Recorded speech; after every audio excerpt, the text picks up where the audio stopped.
What's up, everyone? Welcome back to this GASO cast. I'm your host, Michael Timmons. We have Lyndon, we have Blue. Fellas, huge weekend in Houston. Huge weekend in Houston, man. Over exceed our expectations per usual. We love to get down there and run events. We like to see what the culture's looking like, and it's looking like it's as bright as it's been in a long time. So before we get into that, a little housekeeping.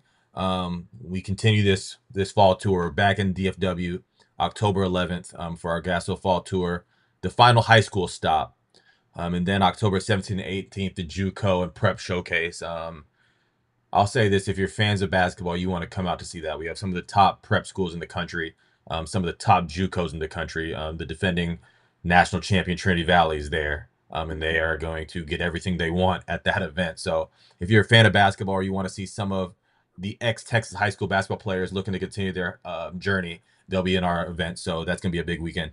The G1 series, we're behind the scenes cooking up some stuff right now. It's getting loaded. We're excited for that. We're still a ways away, but it's never too early, and we're planning to bring y'all a high level circuit. The Gasso Fast Break, a lot of next gen content coming this Friday. We'll do our Gasso cast next gen um, video early next week. And then Right. internally, we're working on our Gasso travel schedule. That's some of our favorite stuff where we're like individually, where are we going? What tournaments are we going to see? What hotels are we booking? We're planning all of that, and we'd like to kind of share that with y'all on the Gasso cast as we start to find out where we're going. I know, Blue, you start to collect these tournament schedules here, and we have that great resource posting on social media for y'all. And always follow us on social media. Always more content than just what the Gasso cast is. So, with that being said, let's get into it, man. The atmosphere in Houston. What were y'all's initial thoughts heading down there? What were you looking for, and how did it exceed or over exceed your expectations? Blue?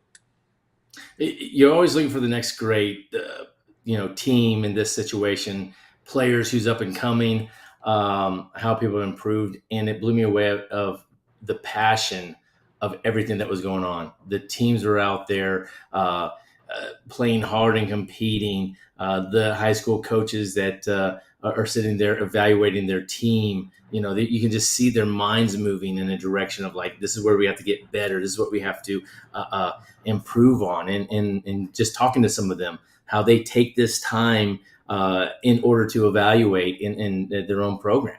And then you have packed houses, and I felt the passion of Houston come together over 2 days, basically, of how much that they love their basketball. And I think it was something that fueled us throughout the entire week and those 2 days that were there. And I just want to applaud Houston. And we had more teams than we ever had coming out there also in terms of we've been going there for 20 something years. And this is, we had 65, 66 teams, most we've had in many years. And so I think that added to the atmosphere that they just want to play basketball. They want to get on the court. And then of course, nearly 200 individual campers the next day. So it was a great weekend filled with a lot of passion and a lot of talent. Lyndon, what were your thoughts? Look, I'm just gonna say it. Houston's up right now. Like they are. They're the teams that they have, the depth of talent that they have.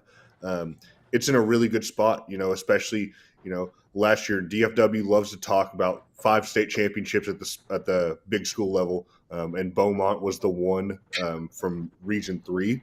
But this year you have some teams that are looking like true contenders. I mean, this event was really a warning shot to the rest of the state, saying, "Hey, we have teams at every level to compete.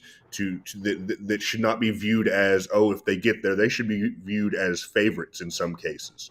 Especially at the big 6A level that everybody loves to talk about, because we saw 2 teams that are going to be right there in the top 5 of our preseason rankings when we get there.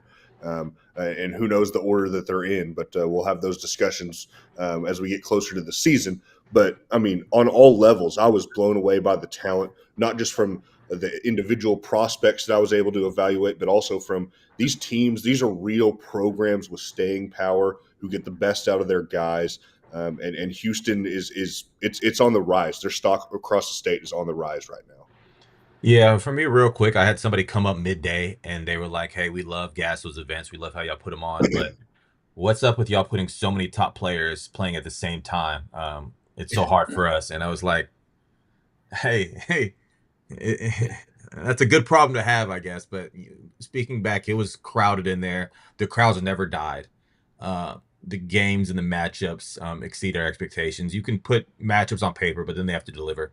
We'll talk about some of those matchups here in a bit. But yeah, it was everything about like you leave and we drive back up 45, and we're excited to get right back down to 45 for the high school season because um, it's just an exciting time. I know there's a lot of evaluators in there from Houston that were smug and feeling confident about what they have in the city, and that's what you like to see. You like to see every regional evaluator and scout have that cockiness walking around and be like, "Hey, we got some stuff for the other regions," and you've seen that. I think at every stop so far at our GASO Fall Tour, and that's what we like to see because it's not just us; it's us sitting down with some of these other evaluators and media personalities to feel what their pulse is because you can always get a little hint from them how they're feeling, and we got that great vibes from Houston this weekend. So, who set the tone this weekend? I'll start this off. This was just it can be early on, it can be the first time you looked around and was like, okay, this team. But for me, it was Katie. They set the tone. 8 a.m. tip, and a lot of times with 8 a.m. tips, it can go two ways for tone setters. At least I think you might agree, Lyndon. You start to hear Mhm. loud already at 8 a.m., which wakes you up, or you watch a game and they kind of just play the right way, and it's very refreshing to like get that good feeling. And Katie plays the right way. You have Brady Willis inside, which was great to see him just doing everything. He's one of those guys that the college coaches in the event came over right away. He was like, "What's this kid's deal? What's his recruitment looking like?" By the way, we had, I mean, double-digit college coaches from the D2 level, Yeah, NAIA, D3s, JUCOs. They're in there. So don't just think live periods in July and May. Live periods all the time for a lot of prospects. So just be cognizant of that. But yeah, the way Mason Pitcock shot the ball, Kenneth Little off the dribble gives him a little more of a dynamic creator. This Katy team's loaded with a lot of 2026s and veteran leadership. And I'll say this: we'll talk about next gen next week, but their pipeline with that culture and that program's really yeah. deep. So yeah, Katy set the tone for me. Did another Katy team by chance set the tone for you, Lyndon? Yeah, yeah. Let's talk about Katie Jordan because obviously made it all the way to the state championship, came up just short against Geyer in that game, but a lot of seniors on that team. You didn't really know what to expect, and then I was just blown away by not just how much talent they have returning, but also just how cohesive they look as a unit. I mean, we know Keegan Moorhead can shoot it. Easton Gardner, another guy who was really impressive to me, 6'5" with some point guard skills, moving the ball around. And then obviously Marwan Fadika in the 27s, table setter. That's a bad dude. And then Isaiah Wright as a 2029, peeking up and making like some big time like splash plays. Like this team has dudes in every class, and like it's not a drop off. It's I hate to use the cliche, but it's not a rebuild. It's a reload for these guys because they look very good and are going to be very good again. Yeah, that Isaiah Wright, when we saw him with Fam at our Bryan College Station gas, so we're like, oh, this kid has a lot of the goods. And to see, you always like to see those young kids integrate themselves into a winning culture and do things the right way. So he was able to play the right way, but also he had that upside, like splash plays, like you Oh said. yeah, Blue, when I was, I spoke to one parent from Katie Jordan, and I said, you know what, it's fortunate that they have someone like Charlie Jones. He coaches the way he played. Like you got to go back 20 years before he signed at Colorado State and was a heck of a player there. When he played in Gassos, when he was leading Cinco Ranch, that guy played hard. He was smart. I mean, I can do the entire eval, and that's. But look at his team. That's what they do, and that's the for way they sure. play. It's a it doesn't just stop just because he was this great player and he just thinks he knows it all. No, he goes and teaches. I love watching them play.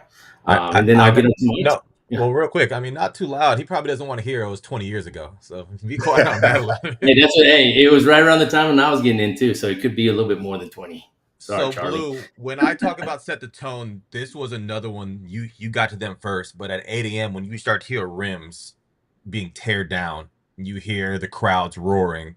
Then you peek over, it's like, what's that team playing on court, the middle court over there? And it was this team. What was that team for you?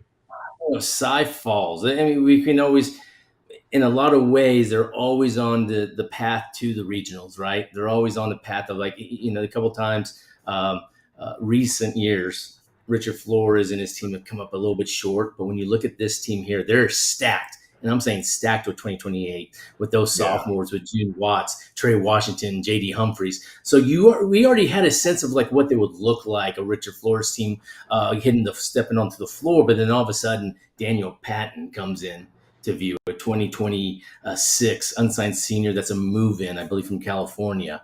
Oh my gosh, you talk about energy. You talk about an active body that Richard Flores has to put in the middle of the paint, and he can also step out and hit some perimeter shots.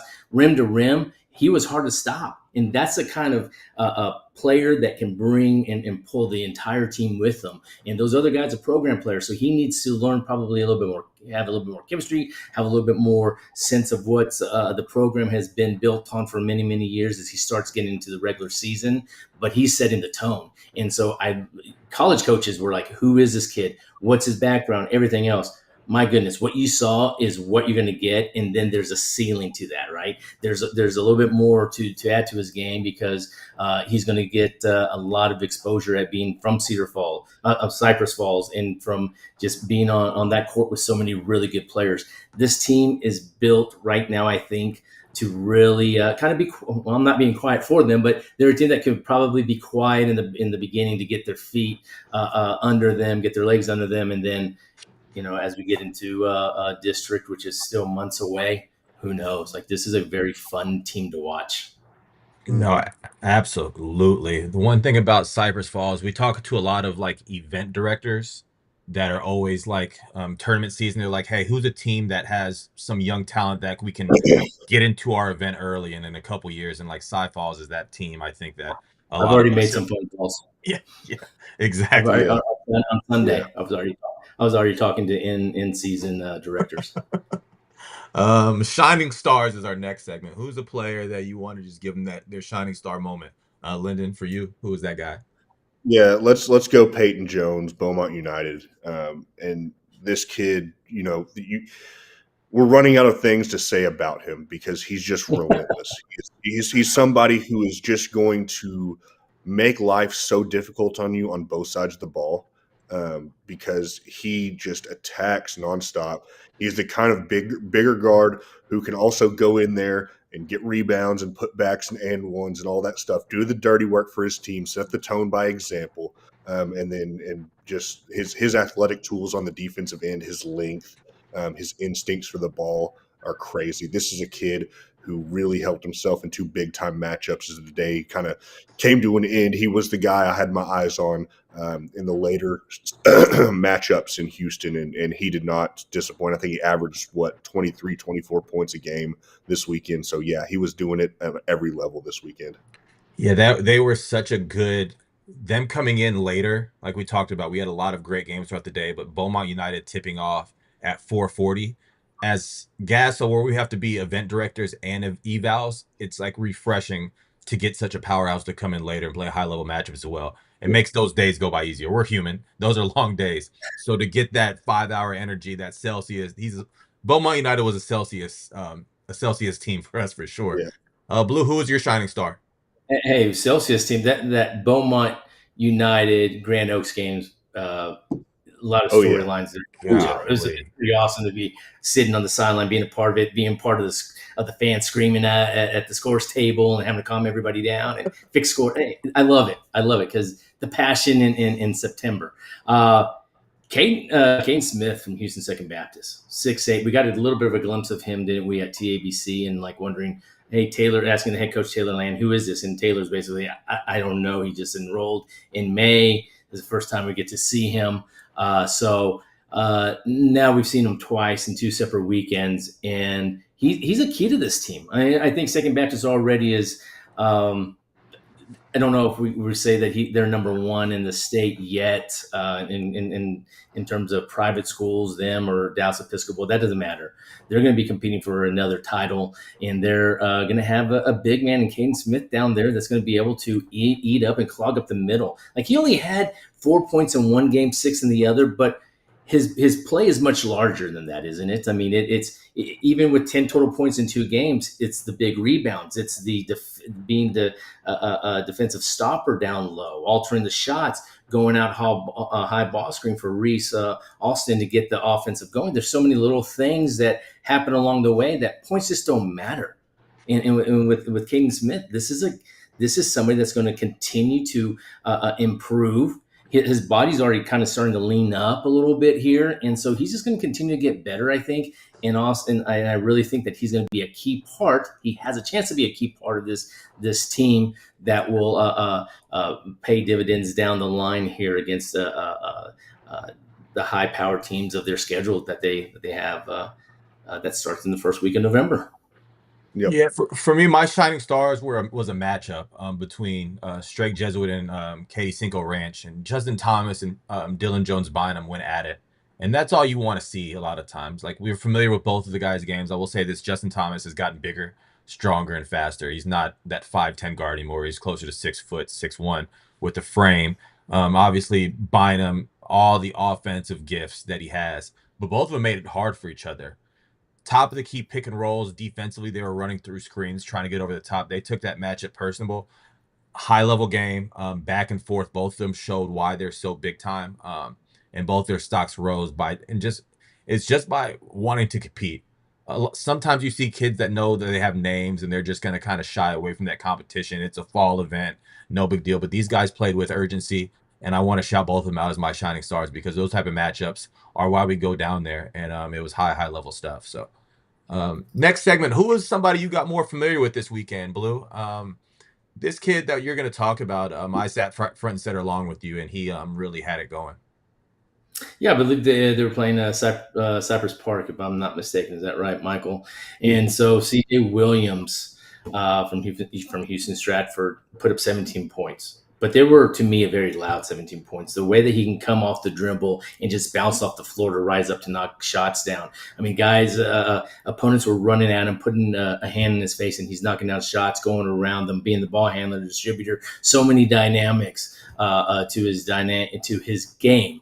That really sets the stage for this team, and he's going to get his teammates involved, and he attracts so much attention after he gets going early, as we saw in that first game.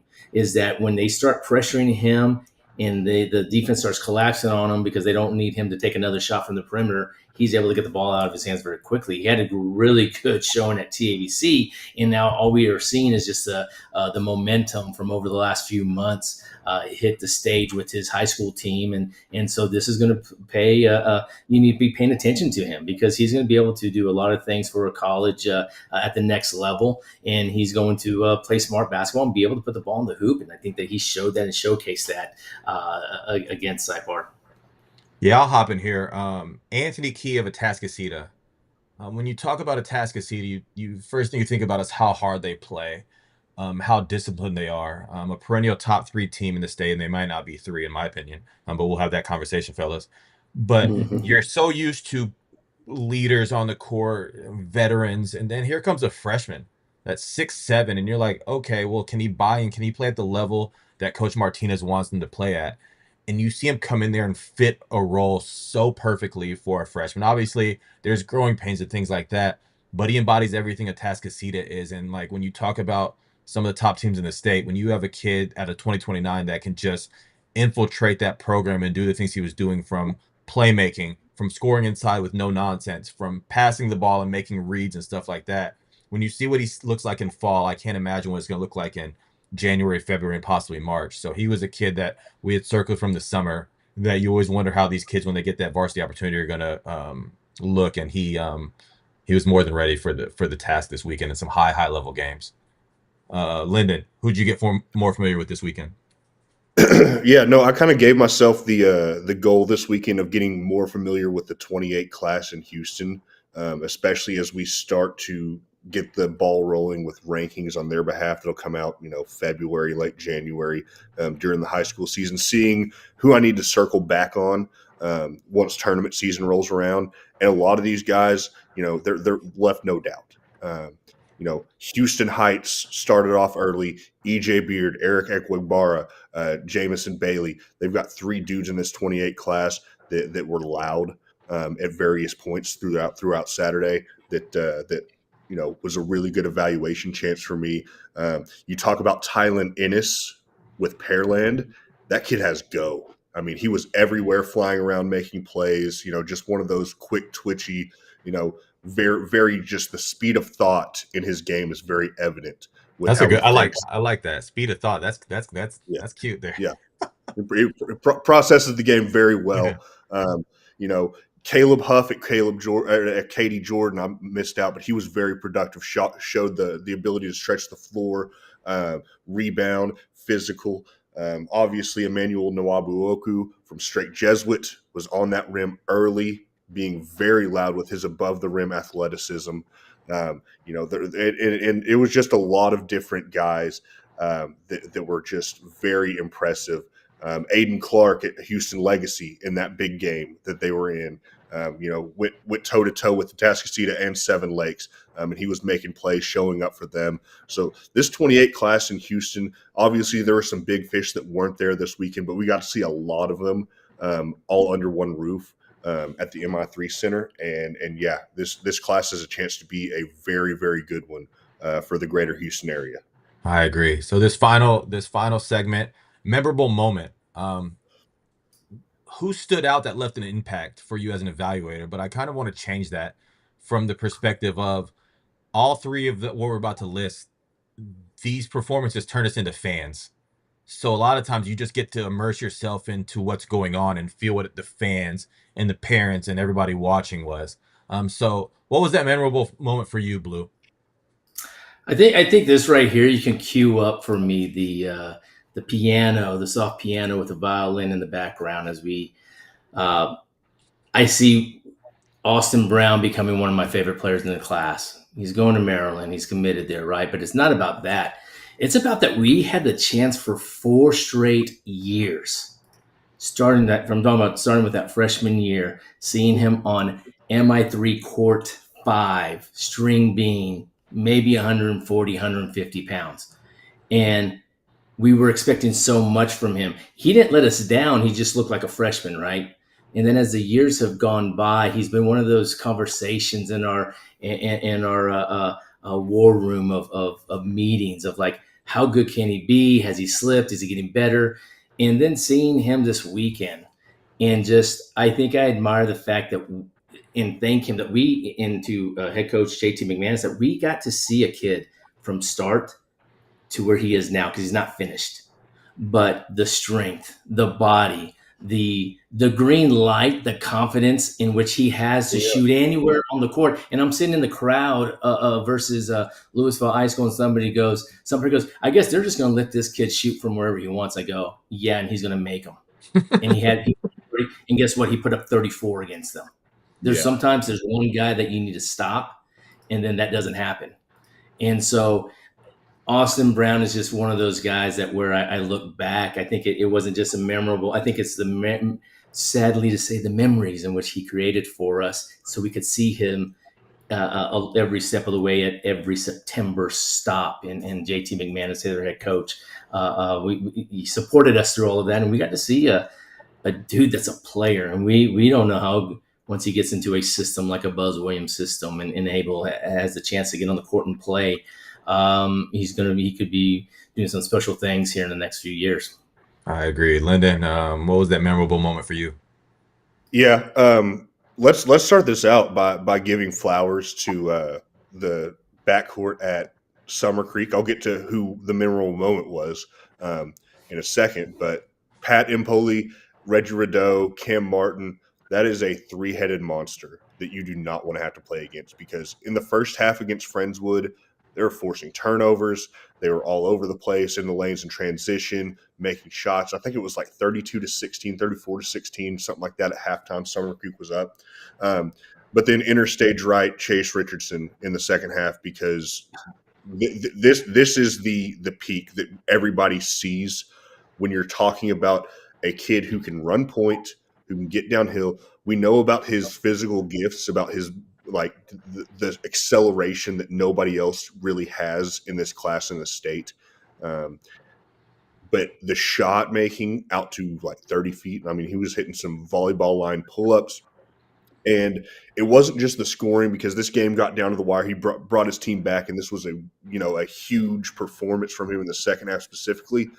but some of it's the passing as well, because it's not just that he decided, okay, I'm going to go get mine, I'm going to go out, and do that. He was still making the right reads, he was still making the right plays. Some of the shots didn't fall from the guys he was passing to, but they're going to fall in the future. This is a team that has shooters everywhere, and with him running the show, you are never going to not have an open look. It's like playing with somebody who has eyes in the back of their head. It doesn't matter if he's in the corner, he's whipping a left-handed hook pass to the opposite corner. It was getting there and getting two guys and hitting them in the shot pocket. Really, really impressed with what I saw from him. He picked up a Georgia offer this morning. So, his stock just continues to rise. And it's going to be very interesting to see where he falls whenever we do this update for the 27 class rankings. And it's coming this month. It'll be out by the end of the month. So I'm very interested to see what he stands with in y'all's eyes as well. Yeah, he makes those passes the same way I would credit Kingston Flemings for making passes, because everybody want to talk about everything else, but his ability to throw it from anywhere and find corner shooters and guys ready to knock down shots is so high level. Yeah, I'll finish up here with my memorable moment. Court 1, Atascocita, Houston Second Baptist. We put these games on paper, then they have to deliver. The atmosphere for a fall game was unbelievable. Packed crowds. There was nowhere to go. I felt bad, but hey, that's the atmosphere that these players and these coaches want to be a part of. And it delivered so high. You have so much talent on the court with Reese Alston, Will Gooseby, Cantave, Boyd, Salanoa. But when you talk about a memorable moment, Shia Francis, to make these situations special, like there has to be one of those plays in those moments, and we got one of them. Probably the biggest plays since we've been on the fall tour this year. I mean, that clips everywhere on our social media, but chase down block. Baller TV said it was LeBron like for sure. Chase down block, and most kids are very excited about that. Reese Alston being Reese Alston gets the rebound off the chase block from Francis, pushes it up to him, kicks it ahead, pass first, and everybody's like, the crowd's still going wild. Goes past Adam Boyd. Now it's just downhill with the dunk of the tournament over Zayson. It was just one of those moments where you're like, oh my goodness. Like that's Houston felt it. Everybody felt it. And it was just such an electric moment. Second Baptist ends up winning that game. And I talked about it a little bit. Like you have to have real horses to be able to compete with the Atascocita. And they did. And Francis was one of those dudes that set the tone in that moment to let everybody know, like, this wasn't just the big time public school versus a tap school. Houston Second Baptist is here to play. And it was just a goosebump moment. So I feel like that game in general set the tone for what we think Houston's going to be. And it's going to be a very special year for sure. So with that, we'll be back next week with our GASO Next Gen event, GASO Cast recap. I'm very excited about that because we're very passionate about this episode today, and we're going to be just as passionate next week. So be on the lookout for more content. We're finishing our newsletter that will drop tomorrow. We appreciate y'all rocking with us. We're excited to get back to Houston more and more, and we'll see a lot of y'all this fall and winter when tournament season non-district starts. So it's coming, fellas. So get the gas ready. We're heading to Houston a lot, so we're excited to get back down there, and we'll talk to y'all next week. See ya.